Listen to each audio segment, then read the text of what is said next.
নজর রাখতেই হচ্ছে স্কুলের পাশে পড়ে 8টি তাজা বোমা। স্কুলের পাশে বোমা উদ্ধারের রীতিমতো চাঞ্চল্য।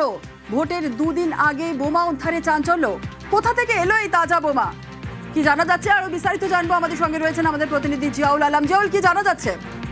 দেখো, ভোটের আগে কিন্তু হাবড়া দক্ষিণ সরাই বুনিয়াদী প্রাথমিক বিদ্যালয়ের পাশ থেকেই কিন্তু তাজা বোমা উদ্ধার, অর্থাৎ প্রায় সেখানে 8টি তাজা বোমা। এখনো পাশে দুটি বস্তা ভর্তি বালি রয়েছে, ফলে সেই বস্তার মধ্যেও বোমা আছে কিনা এখনো পর্যন্ত স্পষ্ট নয়। কিন্তু যেভাবে এই বিদ্যালয়ের পাশে এই বস্তা ভর্তি বোমা এবং সেখানে বিশাল পরিমাণে বোমা কে বা কারা মজুত করেছিল তা নিয়ে ইতিমধ্যে একটা প্রশ্ন উঠছে। ইতিমধ্যে একটা এলাকায় চাঞ্চল্য সৃষ্টি হচ্ছে, তার কারণ ভোটের ঠিক দুদিন আগে এই নিম্ন বুনিয়াদী বিদ্যালয়ের পাশে সেখানে এই তাজা বোমা ইতিমধ্যে কিন্তু পুলিশ খবর পেয়ে এলাকা ঘিরে রেখেছে।